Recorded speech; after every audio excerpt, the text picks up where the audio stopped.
जगन्नाथ महाप्रभु का जो भात प्रसाद है उसका एक एक तिनका जगन्नाथ जी का स्वरूप है। तो राजा का नित्य नियम था, जैसे प्रसाद आता तो प्रणाम करते, उसको पाते और फिर अपने क्रिया में लगते। लेकिन आज वो अपने एक मित्र के साथ में चौसर खेल रहे थे और चौसर में ऐसी बाजी चल रही थी कि अब अगली बाजी में पता चल जाएगा कि राजा हार रहा है कि जीत रहा है। तो राजा को तो अपनी जीत प्यारी, तो पासा मल रहे थे। उसी समय महाप्रसाद आया।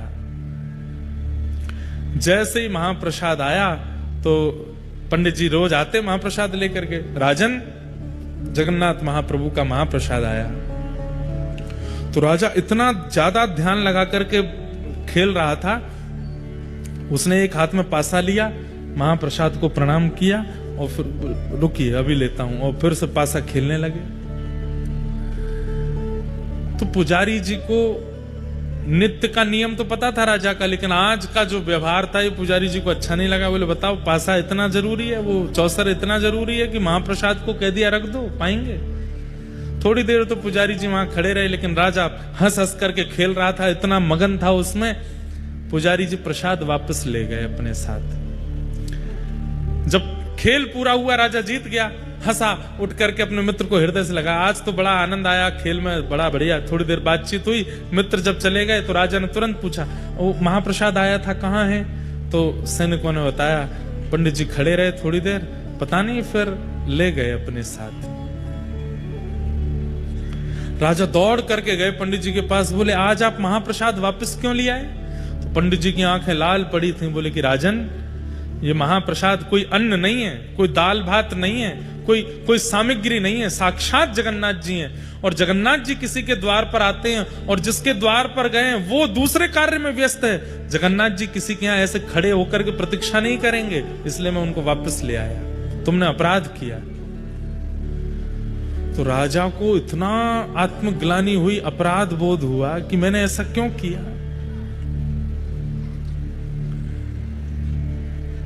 तो राजा ने, अब 2-3 दिन हो गए, प्रसाद पावे नहीं, सोवे नहीं, उसको आत्मग्लानि हो रही है। ब्राह्मणों की कुछ टोली अपने यहां बुलाई और आज सुबह ही मैंने ये कथा पढ़ी, इसलिए सुना रहा हूं। तो सब ब्राह्मणों से पूछे, अगर कोई व्यक्ति द्वार पर खड़े ठाकुर जी का अपमान कर दे, अपना नाम नहीं लिया, ये राजा का विवेक देखो, अपना नाम बोलूंगा तो ये लोग अच्छा बात बताएंगे। जैसे कोई व्यक्ति कह दे मेरे से भैया ये अपराध हो गया, तो सामने वाला ये तो कहेगा कोई बात नहीं भैया, सब हो जाता है, ठीक है, सब गंगा जी स्नान कर लो, हो गया सब ठीक, ये प्रायश्चित करा लो, संतों को भोजन करा दो, ब्राह्मण भोजन करा दो। तो राजा बोला, अगर मैं कहूंगा कि मैंने अपराध किया तो ये सारे मेरे को कोई ना कोई युक्ति बताएंगे, अपने लिए ना पूछ करके किसी अन्य के लिए पूछता हूं। तो राजा ने कहा, अगर किसी के द्वार पर भगवान आए हों और जिसके द्वार पर आए वो व्यक्ति ठाकुर जी का अपराध कर दे, अपमान कर दे, तो उसका दंड क्या होना चाहिए? हमें उसको क्या दंड देना चाहिए, ये बता दीजिए। तो पंडित जी बोले, अगर कोई भगवान का अपराध करता है तो राजा को उसका त्याग कर देना चाहिए, चाहे वो प्रजा में से हो, चाहे परिवार में से हो, कोई भी हो। ठाकुर जी का अपराध करने वाले को राजा को एक ही दंड देना चाहिए, क्या? उसका त्याग करो।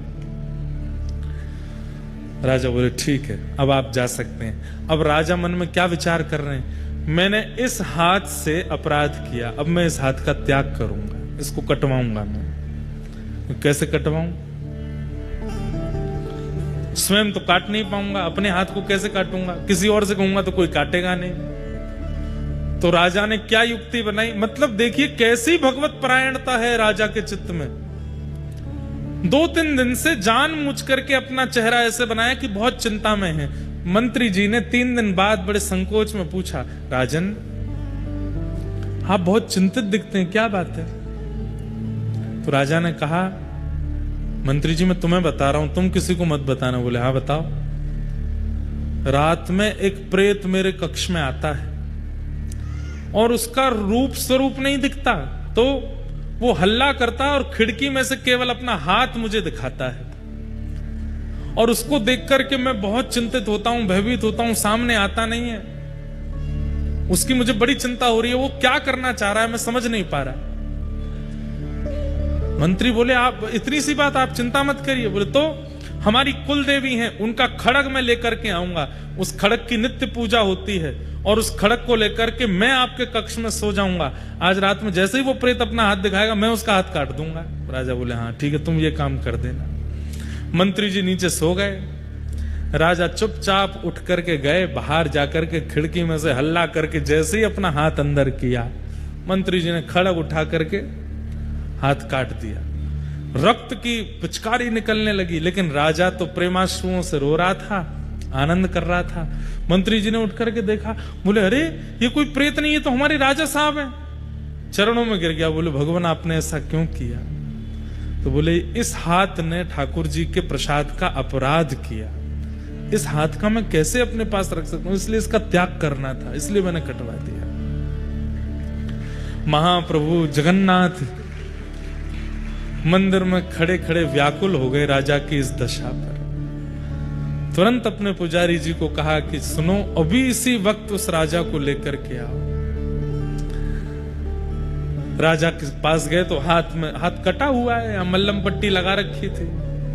बोले ठाकुर जी ने स्वप्नादेश किया है, आपको बुलाया मंदिर में। ठाकुर जी के सामने गए तो महाप्रभु जगन्नाथ जी अपनी ब्रह्म वेदी पर ऐसे झूम रहे थे। राजा बोले नाथ, आज मुझे लगता है कि मेरी सेवा पूर्ण हो गई। बोले क्यों? जैसे मेरे महाप्रभु के हाथ हैं, आज मेरा हाथ भी वैसा ही हो गया है। आपकी भुजा नहीं है, मेरी भी भुजा नहीं है, मैं भी वैसा ही हो गया हूं। लेकिन नाथ मैं आपको प्रणाम करता हूं। जैसे ही ठाकुर जी के सामने दंडवत किया, राजा का वह हाथ पुनः प्रकट हो गया। ठाकुर जी बोले मैं तुमसे बहुत प्रसन्न हूं, तुम्हारी इस भगवत परायणता पर मैं इतना प्रसन्न हूं। आज के बाद ऐसा कुछ मत करना, क्योंकि तुम्हारे चित्त में जो प्रेम मेरे प्रति है वो अद्भुत है। देह का चिंतन यदि व्यक्ति करता है तो धर्माधिकारी माना जा सकता है, लेकिन जब व्यक्ति अपने चित्त का चिंतन करता है और वो चित्त के कल्याण की भावना में सदा लगा रहता है, वही व्यक्ति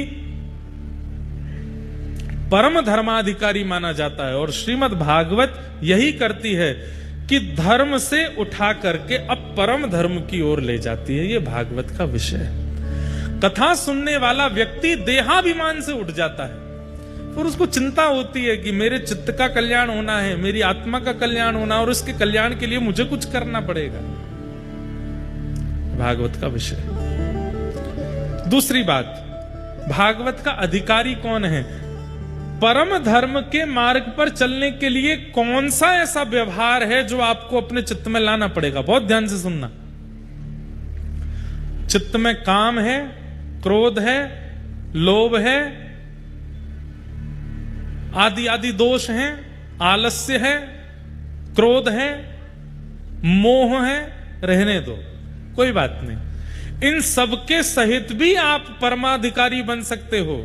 लेकिन एक दोष ऐसा है, वो अगर आपके चित्त में है तो आप परम धर्म के मार्ग पर कभी नहीं आ पाओगे। मतलब परम धर्म मतलब भक्ति के पथ पर आप कभी नहीं आ पाओगे अगर ये दोष आपके अंदर है। तो कौन सा दोष?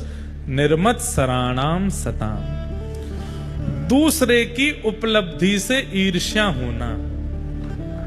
ईर्ष्या का दोष यदि किसी के चित्त में है, वो ठाकुर जी का अधिकारी नहीं बन पाता। बंधुओं देखिए, काम, क्रोध, लोभ, अभिनिवेश, अहंता, ममता, चिंता आदि आदि जो दोष हैं, इन सब का पता हमको लगता रहता है और दूसरों से हम इस बात को शेयर भी कर लेते हैं कि मेरे अंदर क्रोध बहुत है, मेरे अंदर काम बहुत है, मेरे अंदर ये दोष बहुत है। लेकिन ईर्ष्या का दोष जो होता है, इसको हम सबसे छुपाते हैं। यहां पर बैठे हर व्यक्ति को किसी से ईर्ष्या होती है। उसकी बात होती है तो आप विचलित हो जाते हैं, उसकी बात मत करो मेरे सामने। उसके बारे में कुछ अच्छा सुन लेते हैं, अरे यार तुम क्या जानो, उसकी सच्चाई तो मुझे पता है, वो तो ऐसा है, वो तो ऐसा है, वो तो ऐसा है। 10 बातें बुरी बोल देते हैं। ये ईर्ष्या का जो दोष है ना, अगर ये आपके चित्त में है तो आप चाहे कितना भी नाम कर लो, कितना भी भजन कर लो, कितनी भी कथा सुन लो, कितना भी आप नियम कर लो, ठाकुर जी आपको कभी नहीं मिलेंगे। भैया, नाम का, कथा का, परिक्रमा का, जप का, नियम का फल क्या है कि चित्त से ईर्ष्या खत्म हो जाए। अरे हम तो कहते हैं आज ही चिंतन करो, किसका नाम सुन के ईर्ष्या होती है, किस व्यक्ति की बातें सुनकर के ईर्ष्या होती है आपको। 7 दिन कथा सुनो और 7 दिन बाद उस व्यक्ति का फोटो देखना खोल के फोन में। अब ईर्ष्या नहीं हो रही, अब तो अच्छा सा लग रहा है, तो समझ जाओ कथा ने लाभ किया है, कथा ने फायदा कर दिया है। वो व्यक्ति सामने आकर के खड़ा हो जाए और आपके मन में आए यार जीवन भर में इसके अंदर दोष ही दिखता रहा, लेकिन इसमें भी दोष नहीं है, गुण ही है। समझाओ कथा, समझो कथा लगी आपको। लेकिन 7 दिन पहले जिसके प्रति जैसी भावना विचारधारा थी, 7 दिन बाद भी वैसी ही रही है। इसका मतलब कथा का प्रभाव नहीं हुआ, नाम का प्रभाव नहीं हुआ, परिक्रमा का प्रभाव नहीं हुआ, जप का प्रभाव नहीं हुआ, यज्ञ अनुष्ठान का प्रभाव नहीं हुआ।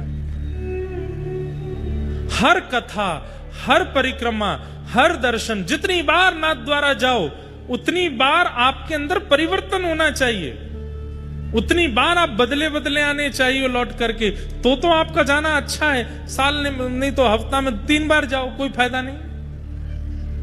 वही बात है कि डॉक्टर के पास हर हफ्ते, हर महीने में 1 बार चेकअप कराने जाते हैं, पर ना तो कचौड़ी छोड़ रहे हैं, ना घी छोड़ रहे हैं, ना मलाई छोड़ रहे हैं, ना शुगर छोड़ रहे हैं, चकाचक पा रहे हैं धुआंधार। और फिर डॉक्टर को जाकर कह रहे हैं आंखों के आगे काला काला हो जाता, कुछ करो ठीक हो जाऊं मैं। डॉक्टर कहेगा तुम ये नियम तो करते नहीं। भाई डॉक्टर के पास जाओगे तो फिर उसके बाद में कुछ परिवर्तन आना चाहिए ना। और वो परिवर्तन कैसे आएगा? श्रीनाथ जी के पास जाकर के कह दिया करो, हे श्रीनाथ जी, हमारे कोटा में एक व्यक्ति रहता है, उससे मुझे बड़ी ईर्ष्या होती है, आप कृपा कर दो कि अब के मैं लौट करके जाऊं, उससे मुझे ईर्ष्या ना हो, उससे मुझे प्रेम हो जाए। अपने ईर्ष्यावान व्यक्ति के प्रति प्रेम की भिक्षा ठाकुर जी से मांगो, उससे मुझे प्रेम हो जाए ठाकुर जी, मैं उसके बारे में कभी गलत ना सोचूं। मेरे अंदर क्रोध बहुत बढ़ता जा रहा है, श्री जी बाबा कृपा करो मेरा क्रोध समाप्त कर दो, मुझे किसी की बात बुरी ना लगा करे, मैं सबसे अच्छे से रहा करूं, ऐसी कृपा कर दो। मेरे अंदर द्वेष बहुत आ गया है, मैं द्वेष का शिकार हो गया हूं, हे नाथ जी मुझे कृपा करो। आप ठाकुर जी के सामने जाकर के बोलेंगे, लौट करके जब आएंगे तो 0.1% ही सही पहले से दोष घटेगा। और दोष का घटना, दोष का समाप्त होना, यही कथा, कीर्तन, दर्शन, परिक्रमा का फल है। जिस दिन दोष शून्य हो जाएंगे उसी दिन ठाकुर जी मिल जाएंगे। ठाकुर जी ने देख लियो कि अब चकाचक है गो, अब बढ़िया है गयो है, अब प्रिय हो गया है, अब इसके अंदर कोई दोष नहीं है, ठाकुर जी मिल जाएंगे।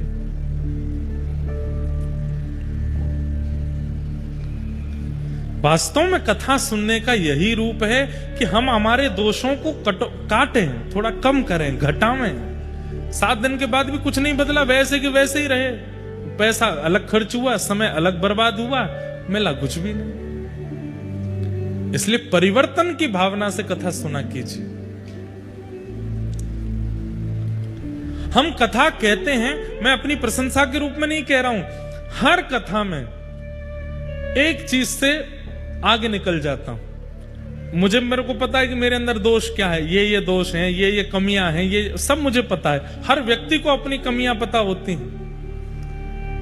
हर कथा में विचार करके बैठता हूं कि इस कथा में ये दोष का नाश करना है, इस कथा में ये कमी से थोड़ा ऊपर बढ़ना है। और नाश की बहुत बात की है, थोड़ा ठीक करें, थोड़े से ही आगे बढ़ा जाता है। अपने आप एक दिन देखेंगे कि सारे दोष नष्ट हो गए।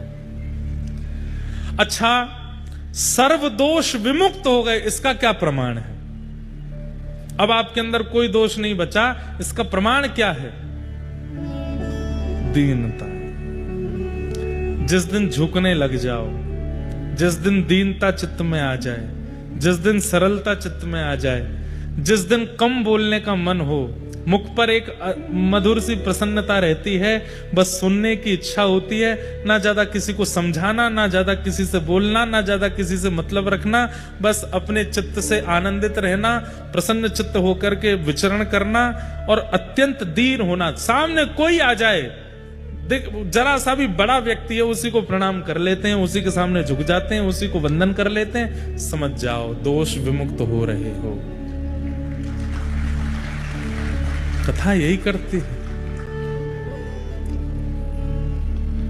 निर्मत सराणाम सताम। तो इसलिए अगर आपके अंदर ईर्ष्या है, सबसे पहले उसी की चिकित्सा करो। काम बाद में, क्रोध बाद में, लोभ बाद में, आलस्य बाद में, मोह बाद में, सब बाद में, पहले ईर्ष्या की चिकित्सा हो। ईर्ष्या इतना बड़ा पत्थर है, नाली में ब्लॉकेज हो गया, क्यों? भीतर कुछ भारी फंसा हुआ है। डंडा डाल करके उसको निकाल दो, सारा पानी अपने आप चला जाता है, जितनी गंदगी है सब अपने आप चली जाती है। अब आप क्या कर रहे हैं? नाली फंस गई है, अच्छा बहुत दुर्गंध आ रही है, क्या करो? परफ्यूम डाल दो। अब परफ्यूम डाल दोगे 5 मिनट के लिए सुगंधी रहेगी, उसके बाद फिर दुर्गंध आएगी। अब भी दुर्गंध आ रही है, अब क्या करें? उसमें तीर्थों का जल मिला दो। अरे भाई, बढ़िया डंडा लेकर के आओ, नाली के भीतर डालो, कुछ फंसा है उसको निकालो, सारा पानी निकल जाएगा, अपने आप स्वच्छ हो जाएगा। ठीक वैसे ही हम में अत्यंत दोष हैं, और वो अत्यंत दोष कभी कभी हमको ही पीड़ा देने लगते हैं। तो हमको लगता है कि यार काम बहुत है, क्रोध बहुत है, मोह बहुत है, आलस्य बहुत है, ये सारे अवगुण मेरे अंदर बहुत हैं, अब मैं क्रोध को कम करूंगा, अब मैं लोभ को कम करूंगा। अरे भले आदमी, ईर्ष्या है भीतर, पहले उसको निकालो। ईर्ष्या रूपी पत्थर जैसे ही निकलेगा, जमा हुआ जितना भी गंदगी है, जमा हुआ जितना भी जल है, दुर्गंध है, धीरे धीरे सब समाप्त हो जाएगा। ईर्ष्या का नाश करो। व्यक्ति क्या करता है?